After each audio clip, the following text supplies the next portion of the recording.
150 ఏళ్ల క్రితం కోట్లాది మందిని బలి తీసుకున్న వాతావరణ విపత్తు మళ్లీ తిరిగి వస్తోందా? 2026లో ప్రపంచాన్ని కుదిపేసిన సూపర్ ఎల్నినో ఏర్పడే అవకాశం ఉందని నిపుణులు హెచ్చరిస్తున్నారు. అసలు ఎల్నినో అంటే ఏమిటి? భారత్పై దీని ప్రభావం ఎలా ఉండబోతుంది? పూర్తి వివరాలు ఈ వీడియోలో తెలుసుకుందాం. నమస్కారం, మీరు చూస్తున్నది KMG9 న్యూస్. ప్రపంచవ్యాప్తంగా ఇప్పుడు వాతావరణ శాస్త్రవేత్తలు ఒకే అంశంపై ఆందోళన వ్యక్తం చేస్తున్నారు. అదే సూపర్ ఎల్నినో. ఈ వాతావరణ మార్పు వల్ల ప్రపంచంలో ఏం జరగవచ్చు, మన దేశంపై దీని ప్రభావం ఎంతవరకు ఉండొచ్చు, ఇప్పుడు వివరంగా చూద్దాం. అసలు ఎల్నినో అంటే ఏంటి? ఎల్నినో అనేది పసిఫిక్ మహాసముద్రంలోని సముద్ర ఉపరితల నీరు అసాధారణంగా వేడెక్కే ప్రక్రియ. ఇది కేవలం సముద్రంలో జరిగే మార్పు మాత్రమే కాదు, ప్రపంచ వ్యాప్తంగా గాలుల దిశలను, వర్షాల విధానాన్ని, ఉష్ణోగ్రతలను ప్రభావితం చేస్తుంది. ఎల్నినో సమయంలో కొన్ని ప్రాంతాల్లో వర్షాలు తగ్గిపోతే మరికొన్ని ప్రాంతాల్లో భారీ వర్షాలు, వరదలు సంభవించే అవకాశం ఉంటుంది. వాతావరణ నిపుణుడు ర్యాన్ మ్యూ ప్రకారం 2026లో అత్యంత శక్తివంతమైన ఎల్నినో ఏర్పడే అవకాశం ఉందని అంచనా వేస్తున్నారు. అమెరికా వాతావరణ సంస్థ NOAA విడుదల చేసిన వివరాల ప్రకారం ప్రస్తుతం ఉన్న తటస్థ పరిస్థితులు ఎల్నినోగా మారే అవకాశాలు గణనీయంగా కనిపిస్తున్నాయి.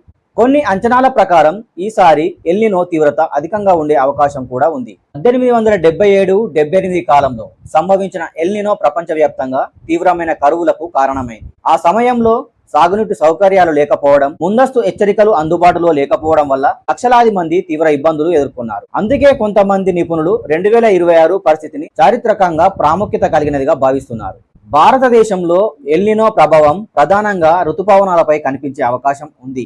మహారాష్ట్ర, కర్ణాటక వంటి వర్షాధారిత ప్రాంతాల్లో వర్షపాతం తగ్గే అవకాశం ఉందని నిపుణులు చెబుతున్నారు. అదే సమయంలో ఆంధ్రప్రదేశ్, తమిళనాడు వంటి రాష్ట్రాల్లో సాగునీటి ప్రాజెక్టులు కొంతవరకు ఉపశమనం కలిగించవచ్చు. వ్యవసాయ ఉత్పత్తి తగ్గితే ఆహార ధరలు పెరగడం, గ్రామీణ ఆర్థిక వ్యవస్థపై ఒత్తిడి పెరగడం వంటి పరిస్థితులు ఏర్పడవచ్చు.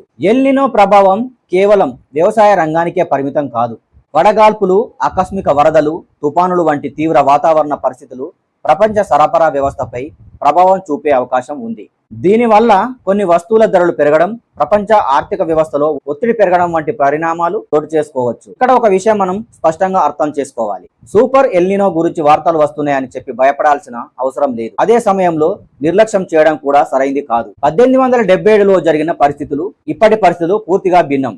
ఇప్పుడు మన దగ్గర ఆధునిక సాంకేతికం ఉంది, ముందస్తు వాతావరణ హెచ్చరికలు ఉన్నాయి, సాగునీటి సదుపాయాలు కూడా గతంతో పోలిస్తే చాలా మెరుగ్గా ఉన్నాయి. కానీ వాతావరణ మార్పులు నిజంగానే ప్రపంచానికి ఒక పెద్ద సవాల్గా మారుతున్నాయి. నీటి వినియోగం, పర్యావరణ పరిరక్షణ, వ్యవసాయంలో కొత్త పద్ధతులను ప్రోత్సహించడం వంటి అంశాలపై ప్రభుత్వాలు, ప్రజలు మరింత అప్రమత్తంగా ఉండాల్సిన అవసరం ఉంది. నా అభిప్రాయం ప్రకారం భయపడటం కంటే ముందుగానే సిద్ధంగా ఉండటం చాలా ముఖ్యం. మరి మీ అభిప్రాయం ఏమిటి? 2026లో ఎల్నినో ప్రభావం భారత్పై ఎంతవరకు ఉంటుందని మీరు భావిస్తున్నారు? మీ అభిప్రాయాన్ని కామెంట్లో తప్పకుండా తెలియజేయండి. ఈ వీడియో మీకు ఉపయోగకరంగా అనిపిస్తే ఒక లైక్ చేయండి, మీ స్నేహితులతో షేర్ చేయండి. ఇలాంటి విశ్లేషణాత్మక వార్తల కోసం KMG9 న్యూస్ ఛానల్ను సబ్స్క్రైబ్ చేసి బెల్ ఐకాన్ను ఆన్ చేసుకోండి. మళ్ళీ మరో ఆసక్తికరమైన వీడియోలో కలుద్దాం.